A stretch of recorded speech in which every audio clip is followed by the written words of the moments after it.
Good afternoon or good morning, everybody, and welcome to the official kickoff of October's Merlot month. Really excited to be a part of this program as we kind of dive in with some amazing panelists related to one of the most interesting and certainly over the last 17 years or so, grape varieties that gets a lot of conversation. And so looking forward to hearing some stories about, what Merlot is all about. Definitely kind of dive into the grape variety in some different regions across the US and through these amazing wines. And so just to review too, for those of you that have your wines, we're going to be tasting in the following order here. So we'll start off with our delicious Merlot from Columbia Valley from Col 41. We'll then go into make sure I have this correct here. Then we'll do the Altruist, which is the blend from Markham, Merlot dominant, Rutherford Hill, then Duckhorn, and finally, last but not least, St. Supéry. So just a couple kind of logistical things here. As we're kind of getting set here, feel free at any point to take yourself off of mute to be able to ask any question, to provide any sort of comment that you may have on the wines here.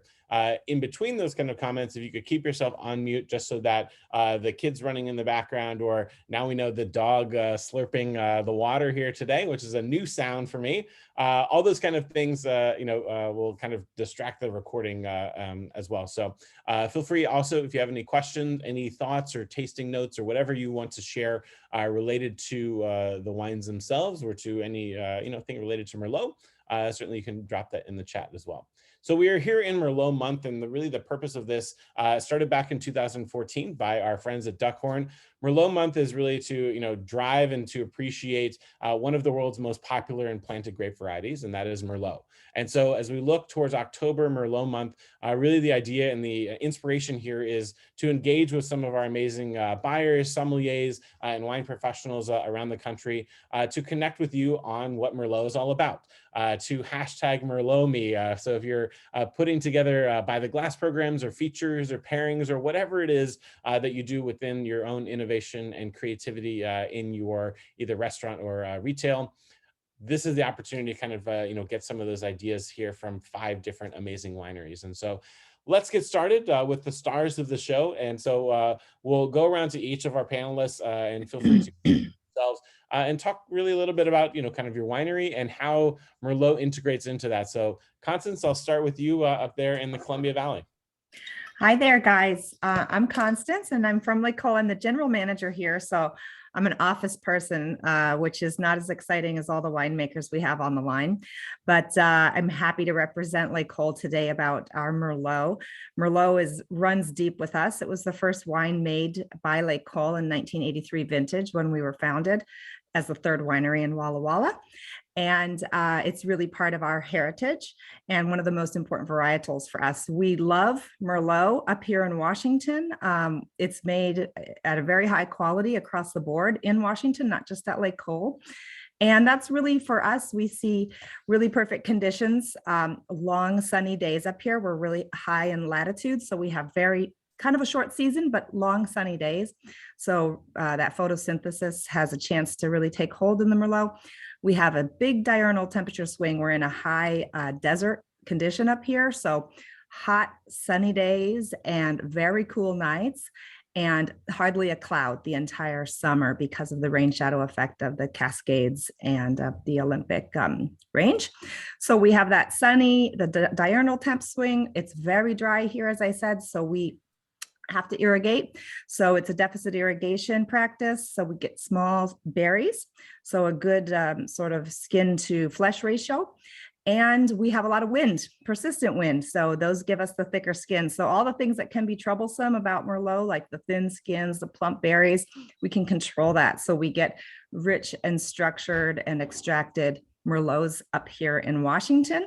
We sort of stayed the course over all these decades, not just Lake Cole, but the state again has kind of stayed the course with Merlot, just keeping behind it and believing in it and having a wonderful home market in Seattle, who also kept believing in Merlot. So that's kind of the background of Washington in big picture, but Lake Cole has always been a flag bearer, a standard bearer for Merlot up here. Thank you, John. Excellent. Wonderful to be with you. And thank you so much for contributing to this. Definitely Columbia Valley has always been a great, I've been a great fan of wines from your winery, and it's great to see your Merlot as part of this. So next we'll go back down to California, and Kimberly, who's the winemaker at Markham. Tell us a little bit about what's happening at Markham these days. Oh, you're on mute, Kimberly. I thought you were going to unmute me. Sorry, John. So we're in the middle of harvest, so I'm happy to see all of my friends on here and are able to share Merlot with us today. We actually have been making Merlot, just like many of the others, for a long time. Last year was our 40th vintage of making Merlot here at Markham, and it's something that we grow the most of. I mean, we have 350 acres, and I would say almost half of that is planted to Merlot. And being that I've been here for 29 years now, I didn't start as the winemaker, but eventually I kicked enough people out of the way that, look at me, here I am. I wanted to show today a Merlot blend, because I have, I think, 7 different Merlots out in the market and here at the winery, and I'm adding to that this year with this vintage. So have something special for you today. So cheers. Excellent. Wonderful. Happy to have you, and look forward to diving into how you divide all that Merlot fruit into things as we talk about the altruists here in a little bit. Next, we'll go over to Rutherford Hill and to Marisa Taylor. Marisa, happy to be with you here today, and tell us a little bit about what's going on in Rutherford Hill these days. Thank you. Thank you for having me. Pleasure to be here. And like Kim mentioned, it's fun to see all these faces been buried into harvest this year. We're about halfway through. So it's fun to chat about Merlot. We love Merlot here at Rutherford Hill. We've been making Merlot for about 45 years now. Like many of us, we've started with Merlot. The winery was founded, it'll be 50 years next year, and started with, we refer to Merlot as our flagship wine. We started making Merlot back in 1975, and we continue to make Merlot, and we grow Merlot, and like Kim, we are about 50% of what we grow of our own estate fruit is Merlot. So we continue to have that commitment to Merlot. And yeah, I'm excited to share with you today our Napa Valley Merlot. We also do make multiple Merlots from different appellations, but today we wanted to focus in on our 2019 Napa Valley Merlot. Wonderful. Happy to have you here, Marisa. Next, we'll go over to our friends at Duckhorn and to PJ. PJ, would love to hear, obviously, Merlot is something that Duckhorn is quite known for, but also you were the ones that, really kind of gathered in with this inspiration of Merlot month here. I know you've been working with Duckhorn for a long time. What's happening in your world these days? Yeah, good morning. Also, likewise, cool to see everybody. So kind of, we like to think of it, the Duckhorn story and the Merlot story are pretty interwoven, and thus my personal story as well. I've been with the company since 2007, primarily on the vineyard side. So started in Napa Valley working with Duckhorn Vineyards and Paradox, but got to grow a lot of Merlot, got to work on a lot of awesome vineyards, including Three Palms, with Merlot, and kind of have gotten to see a lot of the bumps in the roads, but also a lot of the highs of that varietal across the last 15, 20 years. Back to day one, and kind of a lot of these wineries, I think we have a similar story. We started with Merlot. Duckhorn Vineyards was founded in 1976, and the first Merlot was produced in 1978 from the Three Palms Vineyard. And kind of short story of that was Dan Duckhorn had been around a lot of the foundational wineries in Napa, Beaulieu Vineyards and Inglenook, and a couple of the others in his role in finance. But through that, he met Rick Foreman, who was the founding winemaker at Sterling. And when Dan was banding about making a wine and maybe just making a red wine, Rick said, I think, Merlot is going to be a big part of what we can do here in Napa. So they traveled to the right bank, and Dan fell in love with Merlot and came back, and Rick carved him off some of Three Palms, and that was that. And we've been making Three Palms Merlot ever since, and a Napa Valley Merlot ever since 1980, a couple of years later. So, I'm a strong believer in Merlot. Obviously, it helps pay my mortgage, so I'm a little biased, but a huge fan of what this wine can do and is when made really, really well. And I think we'll talk a lot about, the different gradations of Merlot, but a lot of great Merlots in front of us today. So really happy to be included and happy to be here. And back to your question about Merlot month. I mean, I think there's some self-interest there, but I think, getting out there and shouting, I think what a lot of people look for in other varietals and namely Cabernet, a lot of the time is actually more readily found in a great Merlot. It's good to see it, have more spots on a wine list than it did 10 years ago, but still I would argue not enough. So here we are and hoping to open some eyes. Wonderful. Thank you so much, PJ. Great to have you here and look forward to talking more about Duckhorn as we taste through this here in a little bit. And last but not least, from our friends at St. Supéry is Michael Schulze. Michael, welcome. Great to be with you today. And I know that you're taking some time away from harvest like everyone else is. So to all of you, thank you for your time and what's going on at St. Supéry these days. Excellent, thanks, John. And thanks for having us as well, of course. Yeah, look, we're in the middle of harvest here now, and it's rolling along relatively well. But here to talk about Merlot and what we do at St. Supéry. And we've been making Merlot here for over 30 years.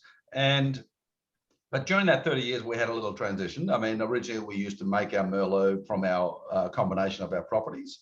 And we realized over time that Merlot can have a bit of a temperament depending where it's grown. We realized that it grows exceptionally well here at Rutherford. So that's where we have transitioned our wine to over time to being a vineyard designate wine from the Rutherford estate at St. Supéry. And, like many of us, we're sustainably farming all that property and what have you. And it does lend itself to this property due to the soils and the climate, of course, we have here. On the soils, we have a lot of sandy loam soils on the property, a lot of gravel through the soils, particularly in the front of the property, faster draining. So we get nice, bright ripeness on a Merlot that's in that location. But further to the back of the property, as we get closer to the river, we see soils with a little more clay. And the Merlot really performs very well with very big plump sort of plum qualities as we get closer to the river and those dark sort of qualities as we get there. So all of the Merlot is from this property, hence it's Rutherford vineyard designate. We sort of employ a few different techniques when it comes to the winemaking aspect, from everything from barrel fermentation. We actually do a third of this blend has been fermented in small oak barrels and what have you to create this wine. But the goal is to really make a wine that is terrific structure, is round, yet exhibits a good approachability to what we have with Merlot. And at St. Supéry is sort of a Bordeaux house, so Merlot plays a big part in our blending for wines. But in this case, we are bottling a Merlot, and it has a little ounce of Cabernet and Petit Verdot in there to give a little bit of structure and center to it. That's what we have. Excellent, wonderful. Looking forward to tasting this here in a little bit. So as we kind of look at Merlot, and some of you have touched on, this of the influence of Bordeaux, and obviously when we, look at why we're talking about and wanting to continue to market Merlot, it's obvious of, really kind of showing how in these different areas that this grape variety can thrive. So let's dive into our wines here. And so our first wine, Constance, will go back up to you. So wine number one will be our beautiful Columbia Valley Merlot here from Le Col number 41. And let's kind of get into this here. So talk to us here, Constance, about 18 Merlot and kind of what we should be looking for here, and what are some of those kind of markers for you of kind of the classic aspects of Columbia Valley and here at the winery when you focus on Merlot. Sure, thank you. And I'm so glad to get us tasting. And some of you out there had received our wine, not everyone, but some of you, but it's pretty easy to find also. So our Merlot, first of all, 18 vintage up here in Washington was just an ideal vintage. It was a middle of the road, an easy vintage, let's say, from front to back, and just really nice conditions. So we've had some hot stuff before, we've had some cold stuff afterwards, we've had frost issues and such, but 18 was just perfect, and kind of a fruit forward, generous profile on all of the 18 reds. Our Merlot also, as Michael was talking about, we label it Merlot, but this particular year it's 80% Merlot and 14% Cab Franc. So there's a big healthy share of Cab Franc in our Columbia Valley Merlot every year. And in this year it's 14%, and then it's rounded out with 4% Malbec and 2% Petit Verdot. So it is actually a Bordeaux blend. The black label Lake Hole wines signify that they are not from Walla Walla Valley only, but from the Columbia Valley. And we don't just contract fruit from some bulk market or something, let's say. It's really wine made as an assemblage from older proven vineyards around the around the Columbia Valley. The heart of the wine is Walla Walla fruit. It's from our estate Seven Hills Vineyard, and from our estate Ferguson Vineyard, and also from Pepperbridge Vineyard, a famous vineyard here in Walla Walla that we've worked with for many decades. And beyond that, it's also coming from Candy Mountain Vineyard, which is a new AVA up here. Candy Mountain AVA just came through. The Dionysus Vineyard, a very, very old vine vineyard, Dionysus, which is in the White Bluffs sort of area of the Columbia Valley, which is a pending AVA. And Clipson, a really famous vineyard in Red Mountain. So Clipson in Red Mountain, like our estate Ferguson, is in fractured basalt soil. So the fractured basalt soil will bring that sort of graphite and pencil shaving sort of aspect to the wine. If you're tasting it already, you can kind of perceive that. So it's an assemblage of sub-AVA and older proven vineyards from all around the Columbia Valley, which justifies that nearly $30 price point. When you think of Columbia Valley, you can pretty much find $7 or $8 bottles of Merlot from Columbia Valley. But the wine from Lake Hole and from other high quality producers is often made with long relationships with proven vineyards. So we make that wine a very old school way. So everything's hand harvested and then brought in and crushed into 1.5 ton stainless steel open fermenters, and they're hand punched down day and night, which is happening right now. And then it's racked to small oak barrels. And we only go with about 30% new. So we like to have that fruit show through and not have too much of the new oak aspects in there. We're generally, as a winery, known as one to be using more neutral oak. We have a ton of barrels, but we keep them for a long time. So getting into the actual glass here. So those of you are lucky enough to have it, I hope. You get a lot of fruit coming forward, raspberry, black cherry. But you also get this little bit of a cedar nuance, and that I would say is probably coming from the Luss vineyards that are the source of this wine, specifically the estate Seven Hills Vineyard, our vineyard that we're a partner in with the Leonetti folks and with the Pepperbridge people. So a lot of macerated berries, but then there are some savory notes. There's some coffee, as I said, pencil shavings, crushed roses from that Cab Franc component. We always get our Cab Franc very ripe up here. It's adds that wonderful sort of feminine rose petal side.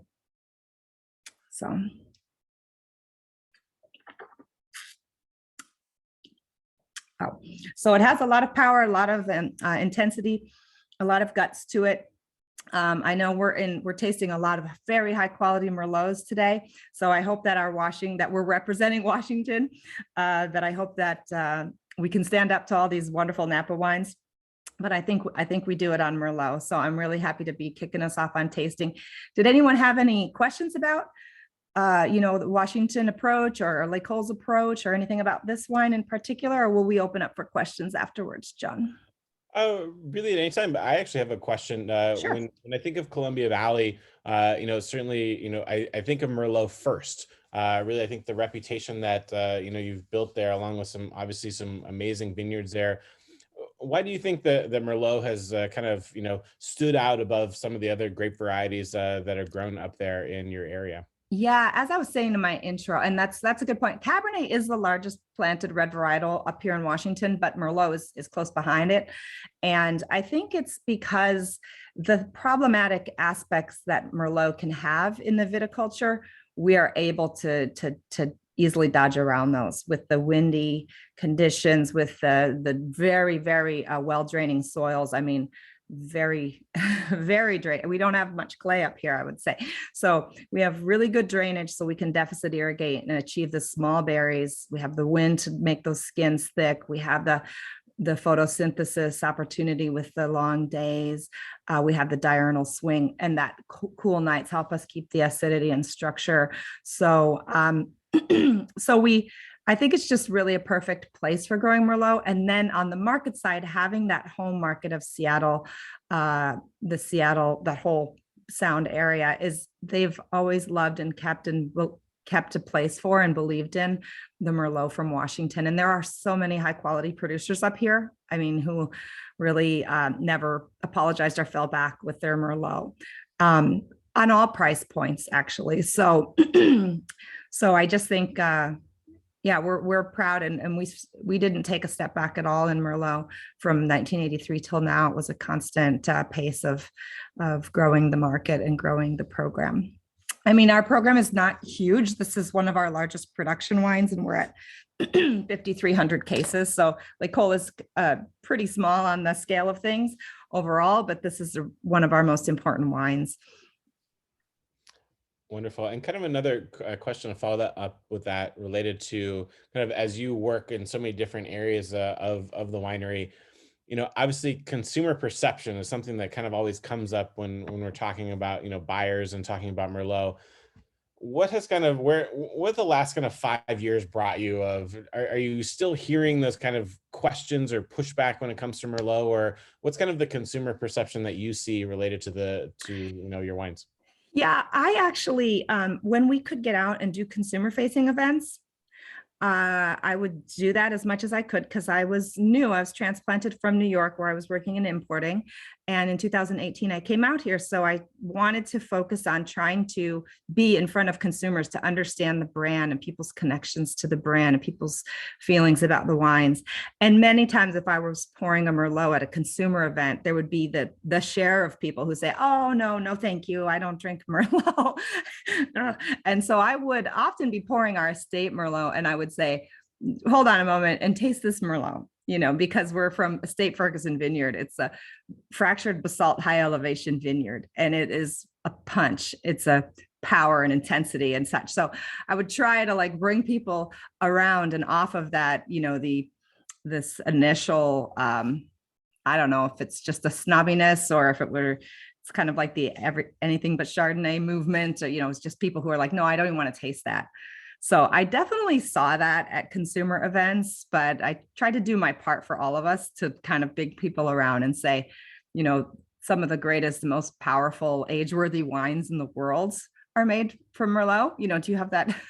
Did you have that one special occasion with a Maceto? You know, so there's ways to bring people around, but I still was seeing that in 2018 and 19, although as at importing, where I've been working for 23 years, we were constantly surveying and polling our sales field, and they were year to year saying that the market reception and the market potential for Merlot was improving. Unlike the situation for certain other varietal, let's just say, but Merlot was continuing to reopen in terms of people's belief in the potential for the variety. Excellent, wonderful. Well, thank you so much for sharing. Again, we'll loop back towards the end here with any kind of final questions that anyone may have on the wine, or again, anyone can feel free to drop a question in the chat there. But let's go down to California and let's go to Markham here with Kimberly. So we're going to be tasting next, for those that have it, our Altruist Red Blend here. And cool wine, and I love the story behind this. And so before we kind of dive into the wine itself, Kimberly, if you could share a little story of the inspiration of this wine, because it's such a unique story behind it. Yeah, so we started, actually was challenged with making a Bordeaux blend, and it's something I've always wanted to do. I just needed to get Malbec planted on our estates, and I had it in my head where I wanted to plant the Malbec, but I wasn't pulling out any vineyards. So once I had the Malbec in, my very first crop of Malbec was 2017. So that's what you have right now. And I'm able to make a Bordeaux blend. So imagine that I would. I actually made two in 2017. We have our upper tier, which we call the Character. And once I made that, then they said, oh, but you need to make one that's a little bit more approachable at a better price point. So I created the Altruist blend with a little bit from each of our different vineyards. So it's kind of a different strategy rather than making a single vineyard wine, is to put this blend together with a little bit from each of the vineyards, so that it really shows the best of each of those things and what it can do. And the story behind the name, The Altruist, is we've done a lot of charity work. And in 2017, you know, at the end of harvest, there were fires down here, although we had all of our fruit in, but we have partnered with the Gary Sinise Foundation, and Gary Sinise is just really, his organization and what he does for first responders and veterans and all of that just really spoke to us, because it's a lot of what we do here at the winery and what we've been challenged to do over the years. So that's where we're going with it, and hoping that we will be doing dedications for each bottling of the Altruist as we move forward. Wonderful. So this particular vintage is about 68% Merlot here.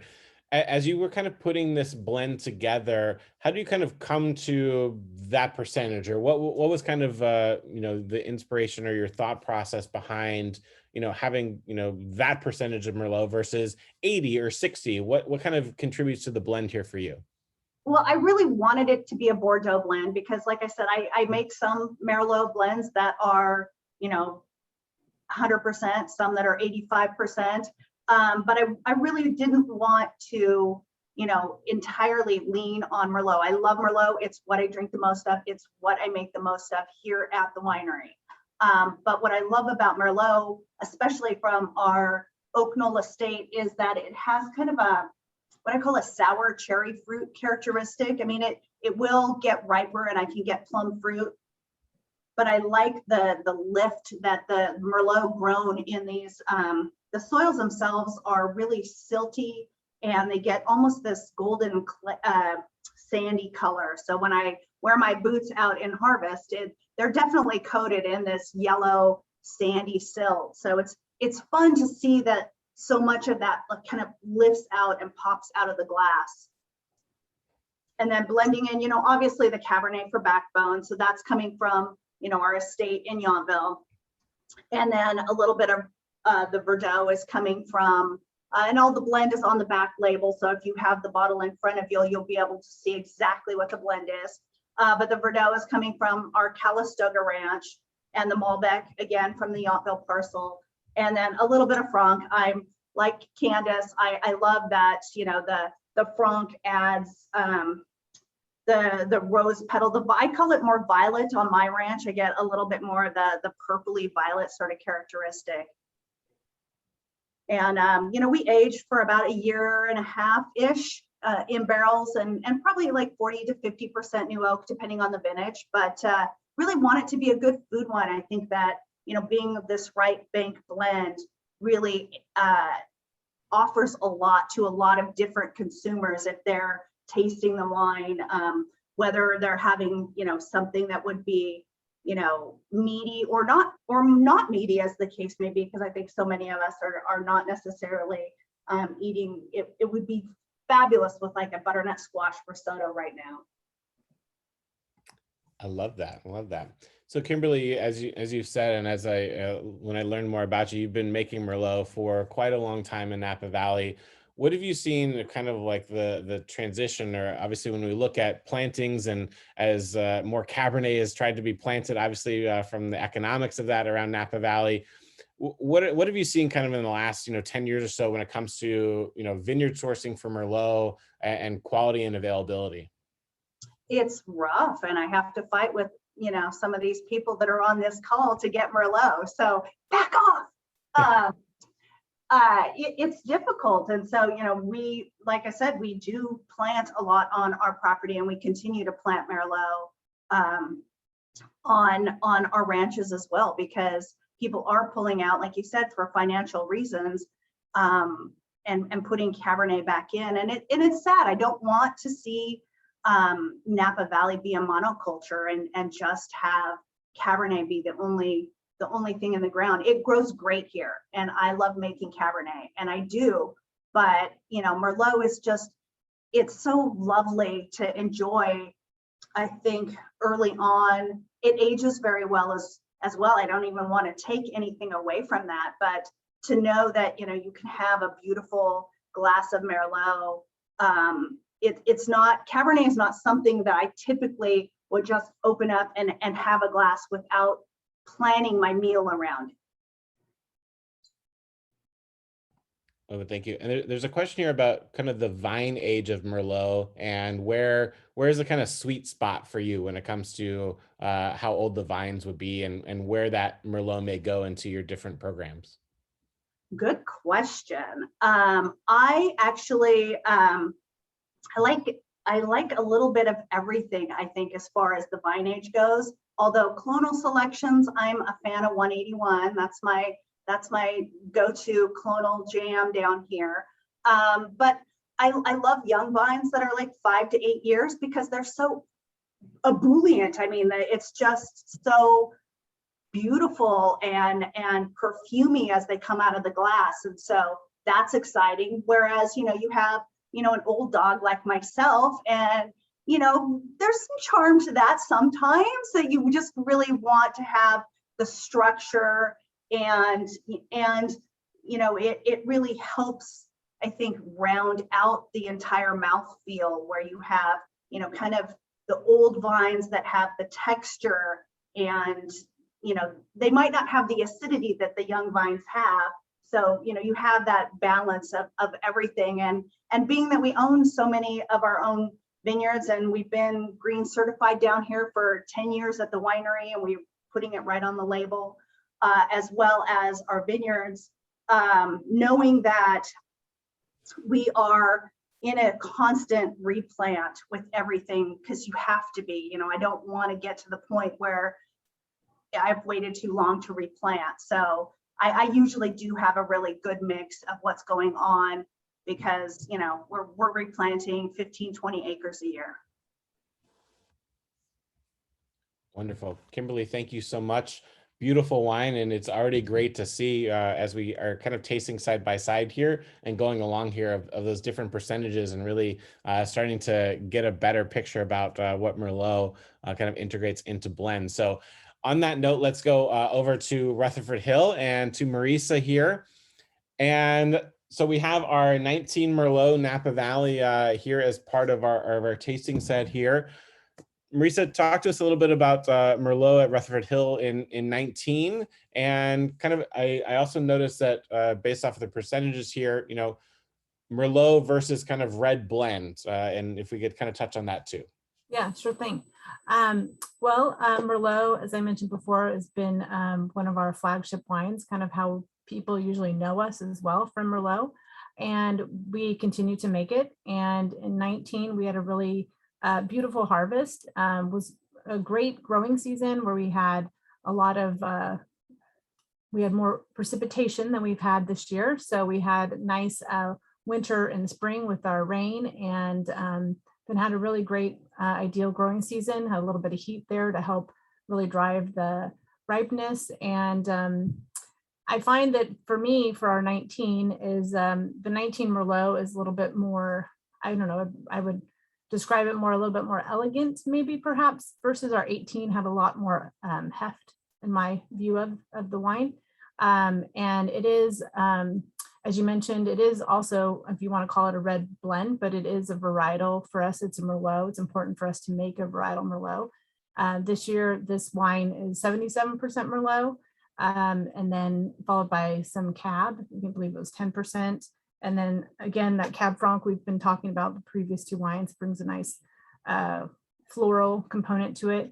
And then a little bit of Petit Verdot, and actually a little bit of Syrah. So it's kind of, the blend will change every year. So we are not stuck to this is our recipe for this wine. The one thing I love about our Merlot is that it really is a true expression of what Napa Valley has to offer. I'm very fortunate that I get to, you know, work with some great growers, and also our own fruit that we grow and blend them together to go in this wine. So there's a little bit of variation. It is also a great blend of both mountain Merlot and then you know, kind of the valley floor well-drained soils that we have. So yeah. And yeah. And so when you look at that, as you brought up a difference of fruit from mountain fruit versus valley floor, what are kind of some of those marked differences that you find as the fruit is coming into the winery, taste profile wise, or what does it give to the final wine? Well, I think I think Kim spoke a little bit about the differences with the ages, but you get a lot of those nuances as well with the fruit that comes in. You can get some smaller berried, intense, greater intense. You'll get some thicker skinned Merlot, and then you'll also maybe some darker fruits, and then you have more of the plum, red cherry sort of components, and it kind of all comes together. I think that's one of the beautiful things about Merlot, and I think that as you get naysayers about Merlot, that they think they don't love Merlot, in actuality they are enjoying Merlot, they just don't know it. Is that Merlot can, it can be just as tannic as some cabs, but it also can be so soft and supple and voluptuous. And I think that's what gives Merlot such this great versatility for making wine, for bringing in from different parts of Napa. But then also when you look at a food pairing wine, it just kind of brings it all to the table. So. And so a question for you, Marisa, based off of, I know that you have a lot of experience in Burgundian varieties in your past year. What do you kind of, as you have, started to make more Merlot and, work with this fruit, what are kind of some of those, both, I guess, challenges and, easier aspects of Merlot than some of the different grapes you've worked with in your past? Yeah, well, I think, I do come from a, Pinot and Chard background. And now I look at my history here at Rutherford Hill. I have a lot of history with Merlot. I would say when I first arrived here, the winemaker at the time would joke with me when I'd be tasting fermenters and say, it's not Pinot, and he'd be laughing. And I think it's that Merlot has this great depth, this great tannin, right? And it's very expressive right away. And I don't know, I fell in love with Merlot here at Rutherford Hill. It has definitely become my favorite grape. And I think I'm not circling back to answering your question, but I find that Merlot, well, I guess some of the similarities with Pinot and Chard is, you can, depending on where it's grown, you can be up against maybe the thinner skinned type of Merlot, great lots that come in. But I think really Merlot just provides this great voluptuousness and just great versatility in the cellar. So it's very flexible. Excellent. Well, Marisa, thank you so much. Appreciate your time and sharing this beautiful wine with us here. And let's go to our friends out to PJ at Duckhorn, and let's talk.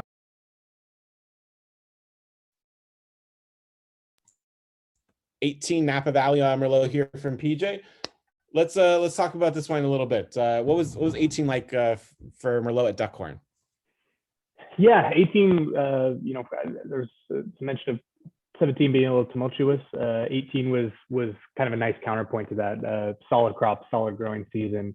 No quality reducing heat events, which we've kind of starting to learn how to handle those down here. Constance, you guys are a little more familiar with it up in Washington, but 18 didn't have any of those. Kind of our Labor Day heat wave didn't materialize. We just had a solid ripening season, good weather, and a good crop. So overall, a fun vintage to make wine in. And then speaking to the wine, we've always, especially for the Napa Valley Merlot, which was what's in your glass, that has always been a point of pride, is the variety of the sourcing that goes into that wine. And that's something that came to us via Dan Duckhorn, just that you spread your risk out, right? Merlot's finicky. Merlot can have a bad year in Carneros and a great year in Calistoga, and vice versa. And so, having we're going to source 50 lots for this wine. It's one wine. It's going to be one bottling, but being able to, at the blending table, move pieces around, and especially for Duckhorn Vineyards, Napa Valley Merlot, there is a style we're trying to hit. There's an expectation of quality, and that it's going to deliver to the consumer and to the trade. Being able to move pieces around. It's not that you're declassing them, but if you can move things between, say, Napa Valley Cabernet and Napa Valley Merlot, there's some years where a cab lot's going to fit better in the Merlot and vice versa. So this wine is always 80, usually closer to 90% Merlot, but then has a solid backbone of Cabernet. And again, that Cabernet, dependent on the vintage and dependent on where your sourcing is weighted based on what the vintage gave you, they may be your most tannic Cabernet lots go in here to give more structure if the Merlot is being particularly velvety or approachable that year. And again, vice versa. If the Merlot is deciding to be brawny that year, go get some floral. You're going to have some floral Cabernet lots again because of our breadth of sourcing. And I think for 20, it was true with the 17. I don't know for the 18 for sure, but we sourced for 9 of the 14 sub AVAs within Napa Valley, generally Valley Floor, but Atlas Peak, Howell Mountain are always pieces of this. And then again, my personal favorite, kind of that Carneros, that earthy Merlot that you can find down there. Really fun wines with a good greenness, in a good year, in a cooler vintage can go a little far, and maybe sometimes wouldn't necessarily show as brightly, but and then all the way to Calistoga, working with some growers up there we've worked with for a long time, up against the juncture, the Mayacamas and the Vaca Range up there, the very northern part of Napa Valley. So having all those options, having that flexibility at the blending table is a big part about what we do.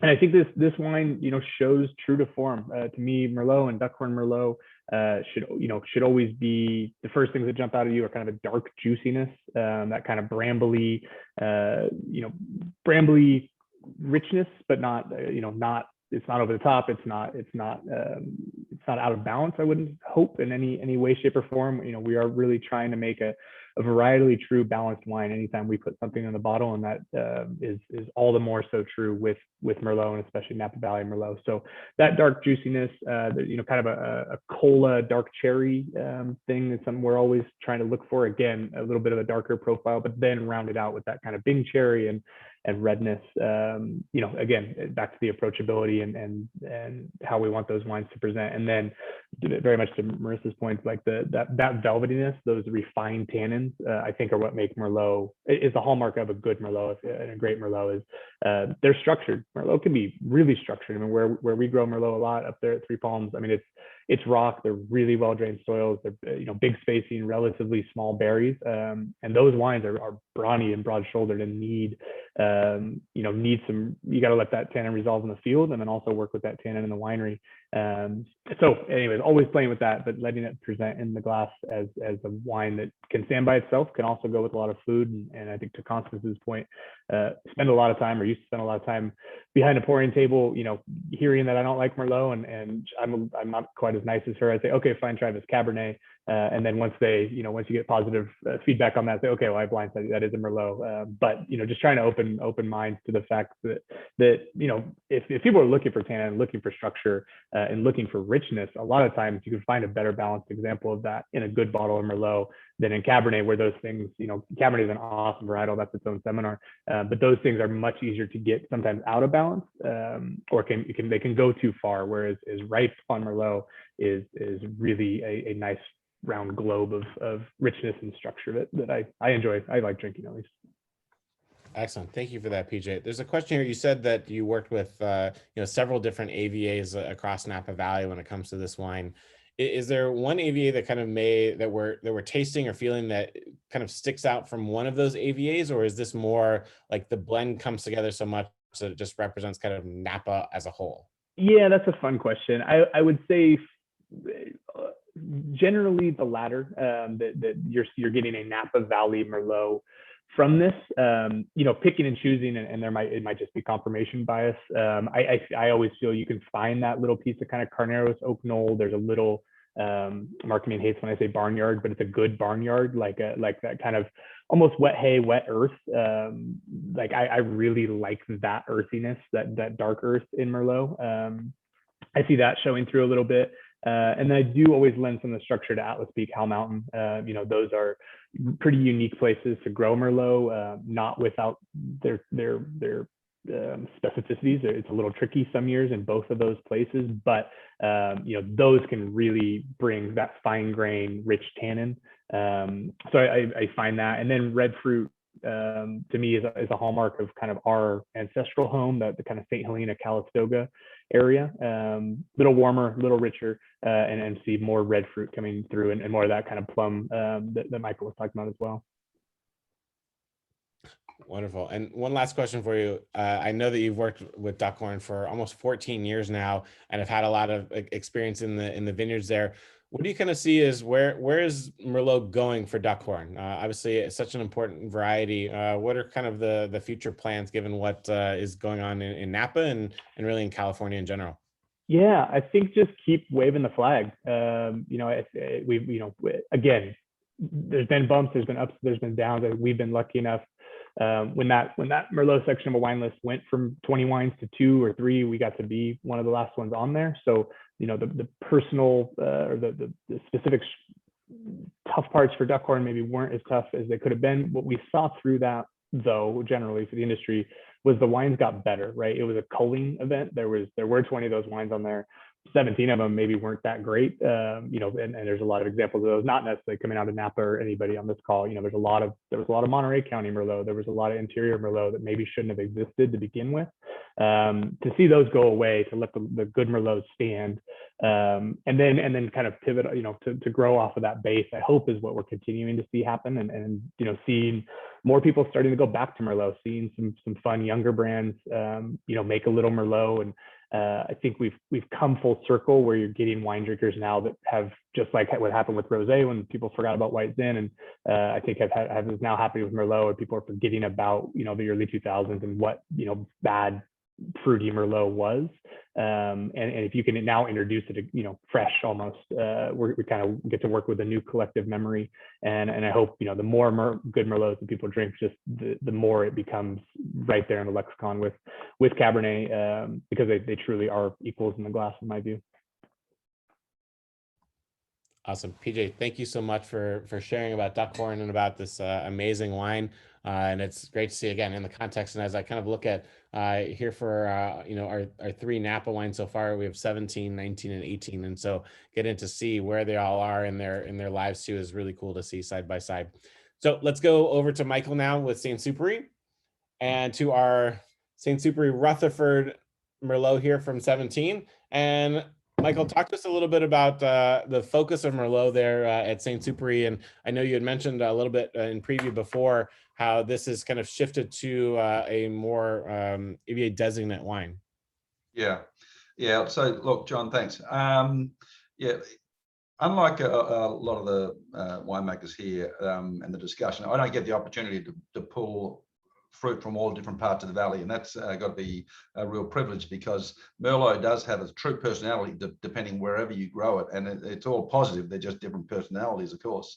I, on the other hand, am working here at Rutherford, which is great, and but I'm trying to draw on what this property can express with Merlot. So really looking at those the different aspects within the property, which is kind of crazy, but that's what we're doing. And as I said, on the front of the property, we've got sort of somewhat gravelly, fairly fast draining, sandy, silty soils, but I moved to the back of the property and I've got much more clay content. And I definitely see a difference in those. And the front, on those high drained soils, we see bright, ripe qualities and a little more red plum sort of qualities out there, and very significant structure in the wine. And then as I go back to the back of the property, we get a little darker in the clay and a little more round and a little more plump as we go. So it's really quite interesting. And Merlot, as I said, it can be a little temperamental. I mean, its location will dictate what it wants to be, and that's what terroir is all about, I guess.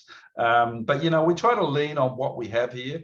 Our goal is to express a vineyard designate location and site, and what Merlot is, but particularly for us, what Merlot is on our site, of course. So we draw on those different qualities and try to create positives with what we have. And as I said, we're sort of a Bordeaux focused house. And Merlot typically plays a part in a lot of our blends. Many of our Cabernets have a little piece of Merlot in them. And often that Merlot's in those because it gives great center. It gives a plump sort of approach to the center of the palate that can enhance a Cabernet. So what we're doing here with Merlot is taking that strength and saying, hey, hang on a minute. What can we do with the Merlot to express those strengths and those attributes of this varietal? And so we really focus on that and try to build on that. We've learned in the vineyard that we have to be a little bit more cognizant of sunlight on the fruit. I mean, too much exposure tends to be a negative on the Merlot. So with our Merlot, we are judicial on our leaf removal and so forth, and our viticulture has a distinct approach with Merlot versus, say, some of the Cabernets, etc. And so we have a real approach with our vineyard and what have you. And then, like many of us, we bring that fruit into the winery, we harvest at night to keep it all cool, and we bring it through a whole sorting process. We actually even more recent years have started doing almost a triple sorting process to get a very pure tank of fruit. And what have you, initiate these vinifications. In the 2017, we was all fermented in small open top fermenters, and what have you, trying to get what extraction we could, but keep a nice gentle approach. And I think that's a lot of what we expect Merlot to be, sort of big, bold, yet gentle and real approachable. Sort of like, it's almost like a crazy approach if you think about it. But we did that. In more recent vintages, you'll actually see some interesting contributions from some concrete fermentation and oak vat fermentation in the later vintages we have, because we've introduced that as well, which is really, as you look through have an opportunity to look through the forward vintages, is quite interesting. But on this particular one, we incorporate a lot of barrel fermentation, and we continue in the future as well. And that's been quite interesting because that builds the structure in the wine, but allows the wine to have great roundness. And while it can build structure, can still maintain grace and charm of what Merlot should have, or what we think it should have, and what have you. So we did employ some of those winemaking techniques to achieve that end, what have you. The style, what we feel like our style should be, what Merlot should be, is to be centered and plump, but sort of graceful and round, have a little bit of that sort of velvet glove approach. It can be serious, and we do see some significant structures in what we achieve here, what have you. We also, within the vision of the wine, we want the wine to be ageable, to have some cellarability.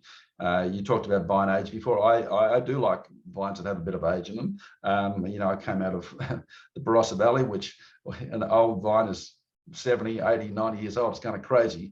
But they do, I'm a believer that they do have some magic to them and what have you. The vines here aren't that old, but of course, most of them in the 15 to 25 years of age in this blend. And it's not a very big blend that we do, but that's sort of the approach of what we're doing, and trying to make sure that what we put in the bottle will have the personality of what Merlot is here. And so, sort of general direction we're going.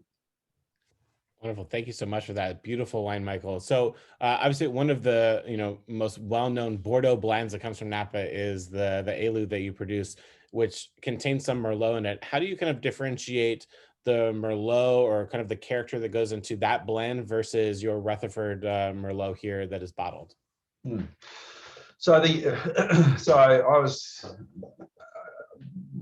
fortunate in being part of the development of that blend when Michel Roland first started working with us, and he has worked with us since the mid-90s and still currently does today.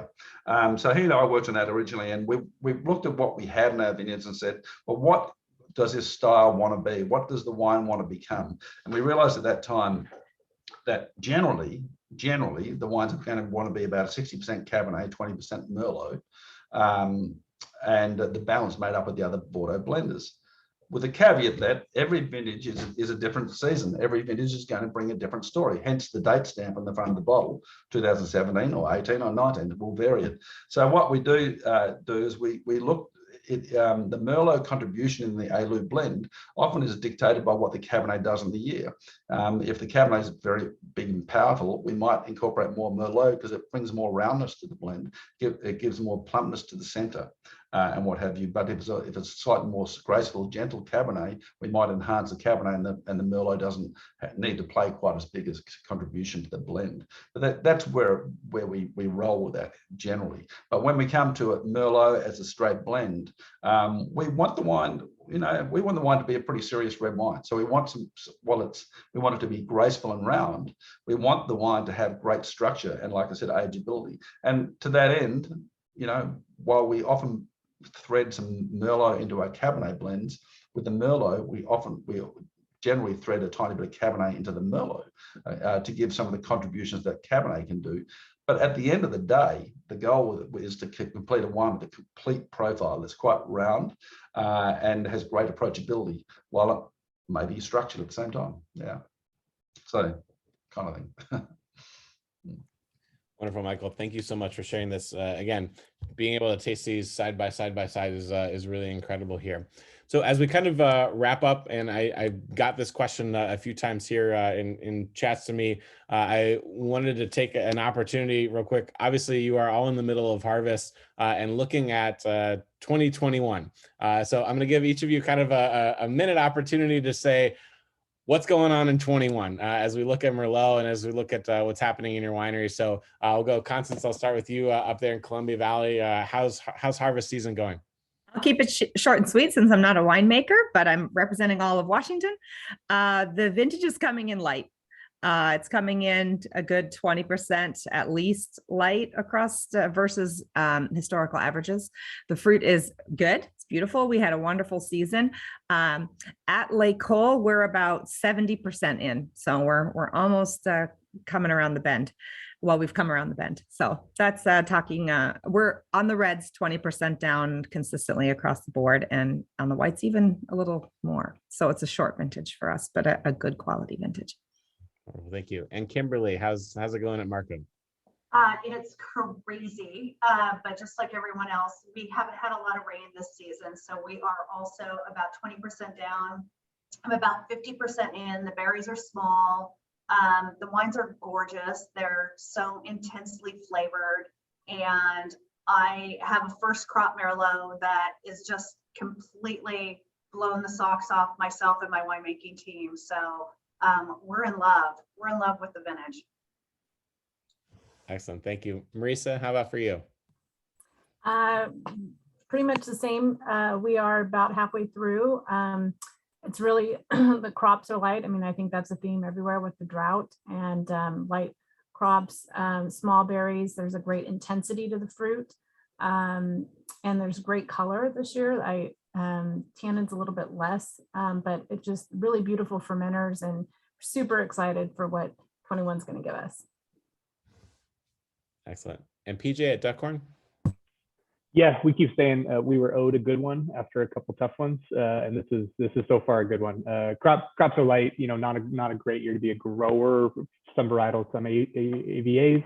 Crops are solid in other places, but the quality's there. I mean, these wines are dark. All the precursors for a really high quality vintage are there. Kind of very warm pre-veraison. It hasn't been crazy warm post-veraison. These wines, they're tired from the drought, but in general are kind of coasting towards a pretty soft landing here through harvest with a great forecast ahead of us. So it's good. Yeah, and to everybody's point about berry size, I saw a buddy this morning posted on Instagram, and it was him doing a punch down. It just said, "Where's the juice?" Because it was just all skins. Like you couldn't find the juice in the in the open top. So but again, in terms of quality, I think it's all going to be there. We're really excited so far. Excellent. And last but not least, Michael, for you.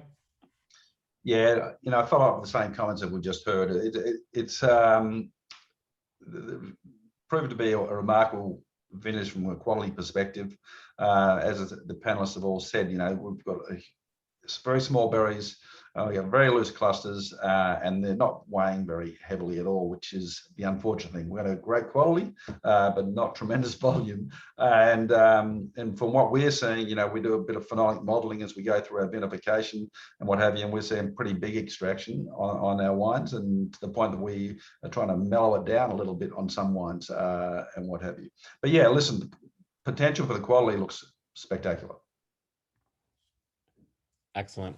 Well, as we wrap up here, I look at, tastings like this as the beginning of the conversation, not the end of the conversation. So really excited to be able to kind of, bring everybody together to talk about Merlot. And as we go into October, which is Merlot month, really excited. So as you are out there and, sharing Merlot and sharing all the wonderful things that you've taken from this, certainly share that with the world. So obviously we have our Merlot month link, which we'll send out to you, hashtags and all that fun stuff to be able to share in the conversation conversation of Merlot, and really excited to be able to bring these amazing producers and wineries to all of you here today. I will send out a recap, a recording of this, again, with some assets and connections as well to each of the wineries. As you have further questions, as you share these wines and Merlot with your staff as well in future trainings. Certainly, if I can assist with any of that, I'm sure all of our producers would be happy to provide some of those connections in your local markets as well, and back to the wineries. So to all of our panelists, thank you so much for taking some time here during a crazy time. So I know that you all have back into the vineyards and the cellars you go. And again, thank you to all of our attendees for coming together and being able to share in this great conversation about a variety that I know we all love, and hopefully we can take some of these tools to be able to share that with our customers as well. So thank you, everybody. Have a great Tuesday, and look forward to continuing to chat with all of you about Merlot and our upcoming Merlot month next month. So take care, everybody. Thanks very much. Thanks, John. Thank you, John. Thank you. Thank you. Thank you, Gwen.